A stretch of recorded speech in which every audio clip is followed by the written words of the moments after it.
ಅಯ್ಯೋ, ಏನು ಮಾಡೋದು ಹೇಳು. ನೀನೆಂಥ ಪೆದ್ದಿನೇ ಅಕ್ಕ. ನೀನೆಂಥ ಪೆದ್ದಿ ಹೇಳು. ಅಷ್ಟು ಮಾಡ್ದಕ್ಕೂ ನಿನಗೆ ಮನೆ ದಾರಿ ಗೊತ್ತಿತ್ತು ಹೌದಲ್ಲ? ಸುಮ್ಮನೆ ಬರ್ಬೇಕ ಬೇಡ ನೀನು ಬಸ್ ಹತ್ಕೊಂಡು? ಹಂಗಿದ್ದವು ಅದೇ ಥರ ಮಾಡದೆ ನೀ ಮತ್ತೆ ಕರಿಯಕ್ಕೆ ಹೋದಲ್ಲ, ಅದಕ್ಕೊಂಚೂರು ಮತ್ತೆ ಏನಾರು ನಾಟಕ ಮಾಡೋಣ ಅಂತ ಮಾಡಿದ್ದಷ್ಟೇಯ. ನೀ ಸುಮ್ಮನೆ ಬಂದು ಬಸ್ ಹತ್ತಿದ್ರೆ ತೆಪ್ಪನ್ ಬಂದು ಕುತ್ಕೊಂತಿತ್ತು ಗೊತ್ತಲ್ಲದು ಬಸ್ಸಲ್ಲಿ. ಥೂ, ಜನ್ಮಕ್ಕೆ ಎಲ್ಲಾರು ಒಂದು ಸಾಸಿವೆ ಕಾಳಷ್ಟಾರು ಒಂದು ಗೌರವ ಇತ್ತೇನೋ, ಅದನ್ನು ಕಳ್ಕೊಂಡ್ರೆ ಈ ಸತಿ.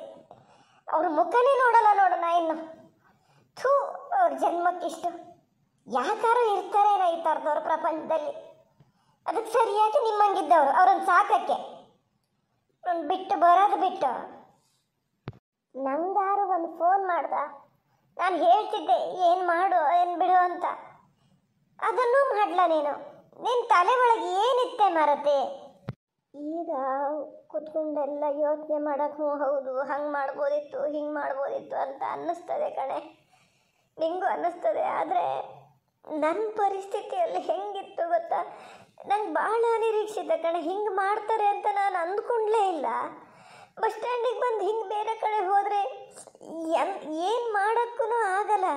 ಈಗ ಒಂದು ಸತಿ ಕರೆದೆ ಹಿಂಗೆ ಹೆಂಗೂ ಬರ್ತಾರೆ ಸುಮ್ಮನೆ ಹಿಂಗೆ ಹೇಳಿದ್ರು ಅಂತ ನೋಡಿದ್ರೆ ಇಲ್ಲ, ಮತ್ತೆ ಹೋಗ್ತಾನೆ ಇದ್ದಾರೆ. ಈಗ ಮಾವಗೇನಾದ್ರು ಫೋನ್ ಮಾಡೋಣ ಅಂತ ಹೇಳಿದ್ರೆ ಫೋನ್ ಮಾಡಿ ಕೇಳಿಸ್ಕೊಂಡ್ರೆ ಮತ್ತೆ ಗಲಾಟೆ ಮಾಡ್ತಾರೆ ಅಂತ ಹೇಳಿದೆ. ನೀನು ಹಿಂಗೆ ಬರೋಕ್ಕಾಗ್ಲನೋ ನಿಂಗೆ ಅಂತ. ಆಮೇಲೆ ಬಸ್ಸಲ್ಲಿ ಕೂತ್ಕೊಂಡೆಲ್ಲ ನಿಧಾನ ಯೋಚನೆ ಮಾಡುವಾಗ ಅನ್ನಿಸ್ತು ನನಗೆ ನಾನು ಹಂಗೆ ಮಾಡ್ಬೋದಿತ್ತೇನೋ ಅಂತ. ಆದರೆ ಆ ಕ್ಷಣಕ್ಕೆ ಏನು ಅನ್ನಿಸ್ತಿತ್ತು ಗೊತ್ತಾ? ಕರ್ಕೊಂಡು ಹೋಗೋಕ್ಕೆ ಅಂತಲೇ ಬಂದೀನಿ. ಮನೆಗೇನು ಕರ್ಕೊಂಡು ಹೋಗದೆ ಇದ್ದರೆ ನೋಡು ಅತ್ತೆ ಮೊದಲೇ ಹಿಂಗೆ ಹೇಳ್ಯಾರೆ, ನಾನೊಬ್ಬಳೇ ಹೋದ್ರೆ ನೀ ಬೇಕಂತ ನನ್ನ ಮಗನೆಲ್ಲ ಕಳಿಸ್ಬಂದೆ ಅಂತಾರೇನೋ. ಊರು ಮನೆಯಲ್ಲೆಲ್ಲ ಹಾಗೆ ಹೇಳ್ತಾರೆ. ಆ ಥರನೇ ಬಂದೆ ನನ್ನ ತಲೆಯಲ್ಲಿ. ಅಷ್ಟು ಯೋಚನೆ ಮಾಡೋಕ್ಕೂ ಇರಲ್ಲ ಬಿಡು. ನನಗೆ ಒಂಥರ ಮೈಂಡೇ ಬ್ಲ್ಯಾಂಕ್ ಆದಂಗೆ ಆಯ್ತು. ಏನು ಮಾಡಬೇಕು ಅಂತಲೇ ಗೊತ್ತಾಗ್ತಿಲ್ಲ.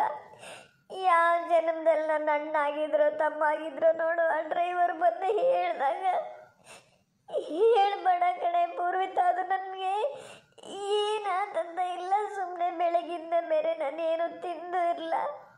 ಹೆಂಗೆ ಹೋಗಿ ಬಸ್ಸಲ್ಲಿ ಕೂತೀನಿ ಅನ್ನಂಗಿಲ್ಲ. ಬಸ್ಸಲ್ಲಿ ಕೂತಾಗಲೂ ಎಷ್ಟು ಕೆಟ್ಟ ಮಾತಾಡಿದ್ರು ಗೊತ್ತಾ? ಆ ಮನುಷ್ಯ ಇಷ್ಟು ಕೆಟ್ಟ ಮಾತಾಡ್ತಾರೆ ಅಂತ ನಾನು ಅಂದ್ಕೊಂಡೇ ಇರಲ್ಲ ಕಣೆ. ಇರಲಿ ಬಿಡಕ್ಕ, ಅಳ್ಬೇಡ ಕಣೆ, ಸಮಾಧಾನ ಮಾಡ್ಕ ಅಂತ ಹೇಳಕ್ಕೂ ನನಗೆ ಬಾಯಿ ಬರಲ್ಲ. ಅದು ಹೆಂಗೆ ಫೇಸ್ ಮಾಡ್ದೋ ಏನೋ ಮರತಿ, ನನ್ನ ಕೈಲಾದರೂ ಆತಿರಲ್ಲ. ನಿಜವಾಗ್ಲೂ ನಿಂಗೆ ಧೈರ್ಯ ಅದೇ ಕಣೆ. ಜೀವನ ಎದುರಿಸ್ತೀಯ ನೀನು. ಯಾವಾಗಿಂಥ ಪರಿಸ್ಥಿತಿ ಬಂದ್ಯೋ ಜೀವನ ಎದುರಿಸ್ತೀಯ. ನನಗೂ ಹಾಗೆ ಅನ್ನಿಸ್ತಾ ಇದೆ ಕಣೆ ಪೂರ್ವಿತಾ, ನನಗೂ ಹಾಗೆ ಅನ್ನಿಸ್ತಾ ಇದೆ. ನಾ ಬಸ್ಸಲ್ಲಿ ಕೂತಿದ್ನಲ್ಲ, ಏನು ಯೋಚನೆ ಮಾಡ್ತಿದ್ದೆ ಗೊತ್ತಾ? ಏನಾದರೂ ಆಗೋಗಲಿ, ಇವ್ರನ್ನ ಮನೆಗೆ ಬಂದು ತೊಗೊಂಡೋಗ್ಬಿಟ್ರೆ ಅವ್ರಿಗೆ ಏನೇ ಬೇಕಾರಾಗಲಿ ನಾನು ತಲೆ ಕೆಡಿಸ್ಕೊಳ್ಬಾರ್ದು.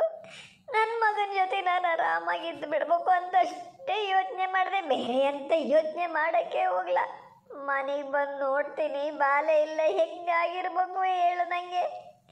ಎಷ್ಟು ಸಲೀಸಾಗಿ ಹೇಳ್ತಾ ಇದ್ದಾರೆ ಗೊತ್ತಾ? ನಿಮ್ಮ ಅಮ್ಮ ಕರ್ಕೊಂಡೋದ್ರು ಅಂತ. ನನಗೆ ಯಾರ ಮೇಲೆ ಸಿಟ್ಟು ಮಾಡಲಿ? ಅಮ್ಮನ ಮೇಲೆ ಸಿಟ್ಟು ಮಾಡಲು, ಅತ್ತೆ ಮೇಲೆ ಸಿಟ್ಟು ಮಾಡಲು, ಏನು ಮಾಡಲಿ ನಾನು ಹೇಳು? ಅವಾಗ ನಾನು ಧೈರ್ಯ ಆಗಿ ಹೊರಟು ಬಂದಿದ್ದೇ ದೊಡ್ಡದು.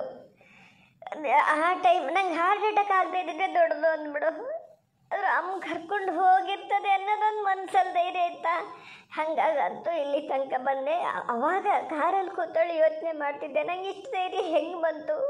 ನನ್ನ ಮಗ ಮನೇಲಿಲ್ಲ ಅಂದ್ರೂ ನಾನು ಸುಧಾರಿಸ್ಕೊಂಡಲ್ಲ ಹೆಂಗೆ ಬಂತು ಅಂದರೆ ಈ ಮನುಷ್ಯನೇ ನನಗೆ ಕಲಿಸಿದ್ದು. ಅದನ್ನು ಆ ಬಸ್ ಸ್ಟ್ಯಾಂಡಲ್ಲಿ ನಾನು ಅನುಭವಿಸಿದ ಅರಿಯಲ್ಲ, ನಾನು ಯಾವತ್ತೂ ಮರೆಯಲ್ಲ ಅದನ್ನು. ಅದಕ್ಕಿಂತ ದೊಡ್ಡ ಕಷ್ಟ ನನ್ನ ಜೀವನದಲ್ಲಿ ಬರೋಕ್ಕೆ ಸಾಧ್ಯನೇ ಇಲ್ಲ ಕಣೆ. ಅಕ್ಕ ಬಿಡು, ಬೇರೆ ಏನಾರು ಮಾತಾಡೋಣ ಬಿಡು. ನನಗೆ ಒಂಥರ ಸಂಕಟ ಆಗ್ತಾದೆ ಕಣೆ. ನಾವು ಊಟ ಮಾಡಿದ ಪೂರ್ತಿ ಇಲ್ಲೇ ಕರ್ಗೆ ಹೋಯ್ತು. ಬಿಡು, ಬೇರೆ ಏನಾರು ಮಾತಾಡೋಣ. ಮುಂದೆ ಏನು ಮಾಡ್ತೀಯ ನಂಗೆ ಅದನ್ನು ಹೇಳು. ಮಾಡೋಕ್ಕೆ ಏನದೆಯಾ ಪೂರ್ವಿತಾ? ಏನದೆ ಹೇಳು? ಹೆಂಗೆ ಬರ್ತದೋ ಹಂಗೆ ಎದುರಿಸ್ಕೊಂಡು ಹೋಗೋದು. ಗೋ ವಿತ್ ಫ್ಲೋ ಅಂತಾರಲ್ಲ ಹಾಗೆ. ನಾನಂತೂ ಅದೇ ಥರ ನಿಶ್ಚಯಿಸ್ಬಿಟ್ಟಿನಿ. ಯಾವುದಕ್ಕೂ ಹೆದರೋದು ಬೇಡ. ಹೆಂಗಾತದೋ ಎಷ್ಟಾತದೋ ಅಷ್ಟು ನಿಭಾಯಿಸ್ಕೊಂಡು ಹೋಗೋದು ಅಂತ. ನನ್ನ ಹಣೆ ಬರನೇ ಸರಿ ಇಲ್ಲ ಕಣೆ. ನಾನು ಯಾರನ್ನೂ ದೂರಲ್ಲ, ನನ್ನ ಹಣೆ ಬರನೇ ಸರಿ ಇಲ್ಲ.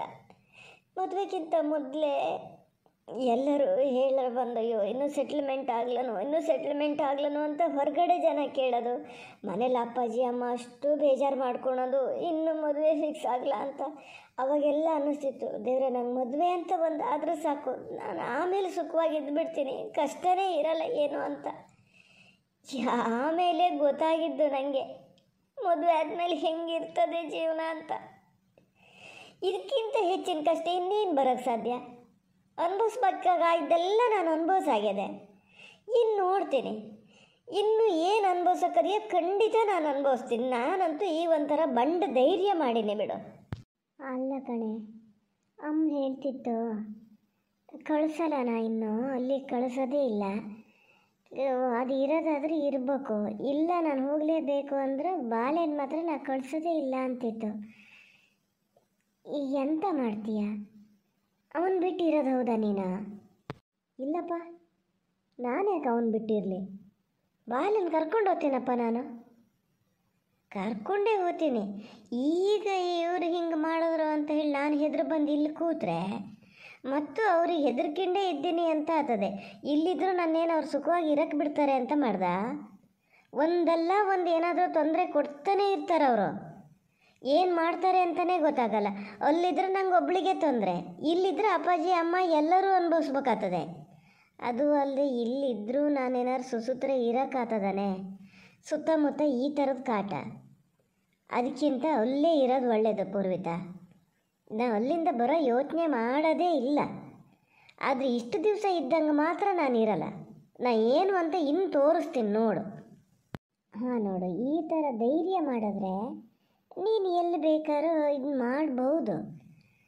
ಮೇಲೆ ನಿಂಗೆ ಮಾವನ ಸಪೋರ್ಟ್ ಒಂದು ಅದೇ ಅಂದ್ಕೊತೀನಿ.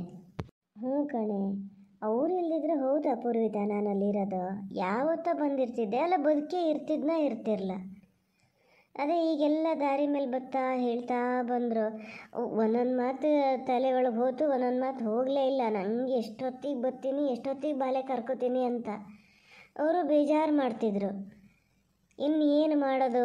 ಇವನ್ನ ಸಣ್ಣ ಮಕ್ಕಳಾದರೂ ಹೊಡೆದು ಬಡ್ದು ಏನಾರು ಮಾಡ್ಬೋದು, ಇಂಥ ಕುಂಟೆ ಕ್ವಾಣ ಆಗೇನೆ ಇವನಿಗಿನ್ನೇನು ಮಾಡೋದು?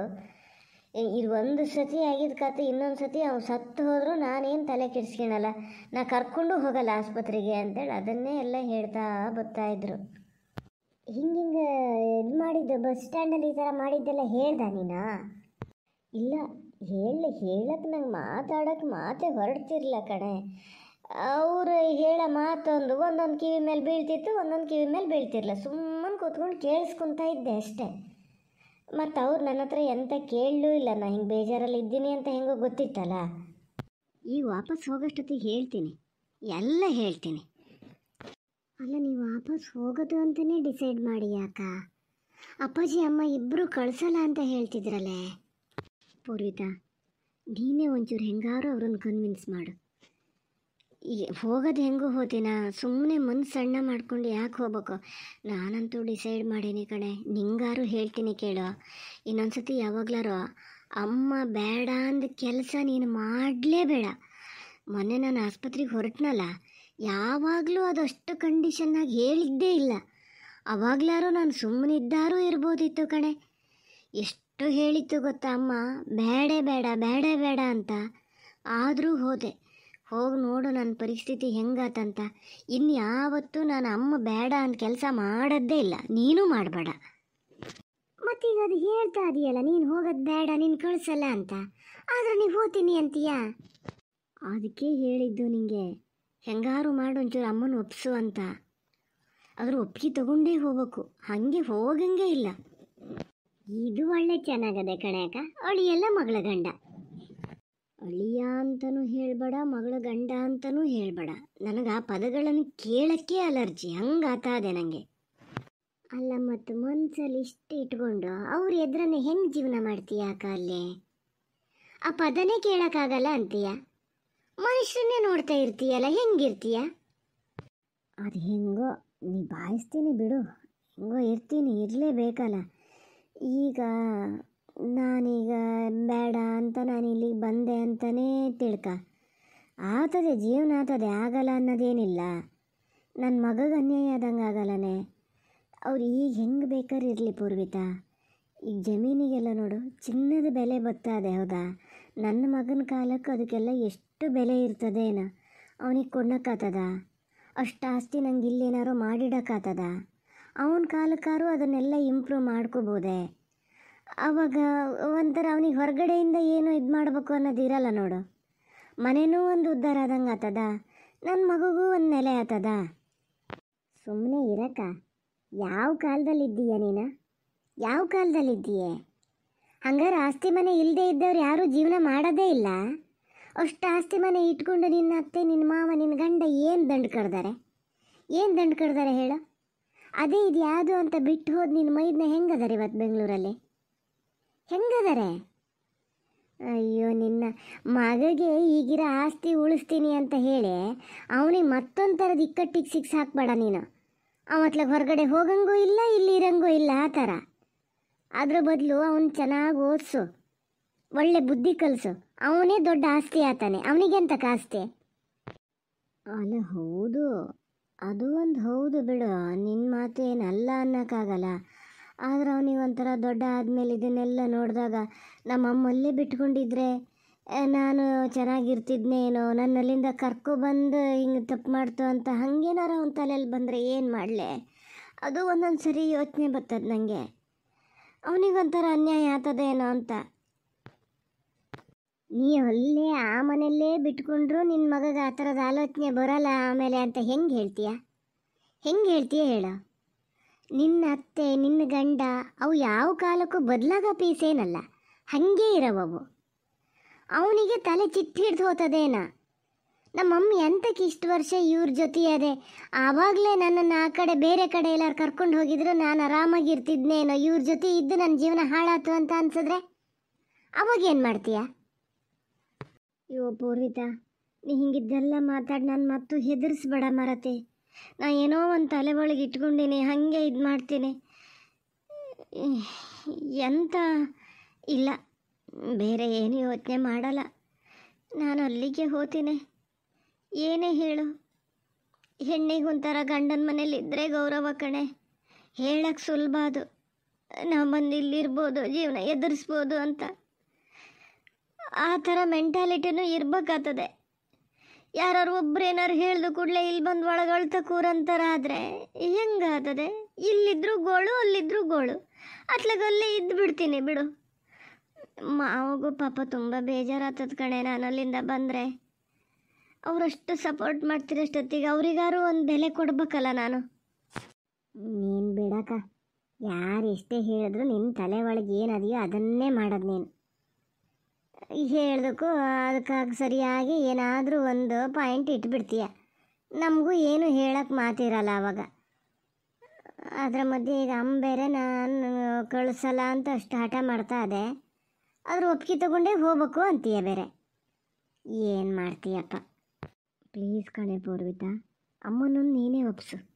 ಅಪ್ಪಾಜಿನ ನಾನು ಹೆಂಗಾರು ಕನ್ವಿನ್ಸ್ ಮಾಡ್ತೀನಿ. ಅಮ್ಮನ ಮಾತ್ರ ನೀನೇ ಒಪ್ಪಿಸ್ಬೇಕು. ಅಲ್ಲ, ಅಷ್ಟು ಕೆಟ್ಟ ಮನುಷ್ಯನ ಜೊತೆ ಅದು ಹೆಂಗಿರ್ತೀಯ ಮಾರತಿ? ಅವ್ರ ಮುಖ ನೋಡೋಕ್ಕಾರು ನಿಂಗೆ ಹೆಂಗೆ ಮನಸ್ಸು ಬರ್ತದೆ? ಅದ್ರ ಮುಖ ಯಾರು ನೋಡ್ತಾ ಕೂತ್ಕೋತಾರೆ ಮಾರತಿ? ಸುಮ್ಮನಿರು, ಅದು ಹೆಸರೇ ಎತ್ತಬೇಡ. ಅಲ್ಲ, ಇವತ್ತು ಹೋಗೋದ ನಾಳೆ ಹೋಗೋದ ಅಂತ ಯೋಚನೆ ಮಾಡ್ತಿದ್ದೀನಿ. ಮಾವಿಗೆ ಹೇಳಿದ್ರೆ ಉಳಿತಾರ? ಬೇಡ ಬೇಡ ಬೇಡ, ಅದೊಂದು ಕೆಲಸವನ್ನು ಮಾಡಬೇಡ. ಇರೋದಾದರೆ ನೀನಿರು, ನಿನ್ನ ಮಾವು ಇರೋದು ಬೇಡ. ಅಲ್ಲ, ಈಗ ನನ್ನ ಮಾವನ ಇರೋದು ಬೇಡ ಅಂತೂ ಈಗ ಲೆಕ್ಕಾಚಾರ ಹಾಕ್ತು ಅಂತ ಹಾಗೇನು ತಿಳ್ಕೊಬೇಡ. ಅಪ್ಪಾಜಿ ಭಾಳ ಸಿಟ್ಟಲ್ಲ ತರಿಸತಿ ಇದ್ರೆ ಮತ್ತೆ ಕಡಿಗೆ ಏನಾರು ಹೀಗೆ ಮಾತಿಗೆ ಮಾತು ಬಳಗ ಜಗಳ ಆಗೋದು ಯಾಕೆ ಬೇಕಾವೆಲ್ಲ ಹೇಳ?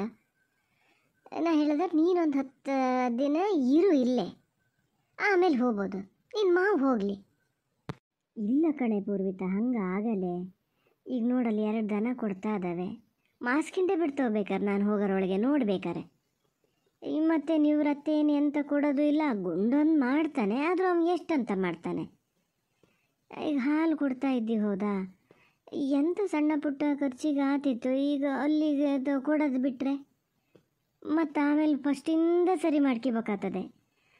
ಬೇಡ, ಅದು ನಾವು ಅಲ್ಲಿ ಏನಾರೆಲ್ಲ ವ್ಯವಸ್ಥೆ ಮಾಡಿಕೊಟ್ಟು ಬಂದಿದ್ರೆ ಗುಂಡ ಅದು ಮುಂದುವರ್ಸ್ಕೊಂಡು ಹೋಗ್ತಿದ್ದ. ಏನು ಹೇಳಲೂ ಇಲ್ಲ ನಾನು ಅವನಿಗೆ. ನನ್ನ ಬಾಲೆವು ಎಲ್ಲ ಬಟ್ಟೆ ಗಿಟ್ಟೆ ಎಲ್ಲ ಅಲ್ಲೇ ಇದ್ದಾವೆ. ಹೆಂಗಿರೋದು ಪೂರ್ವಿತಾ?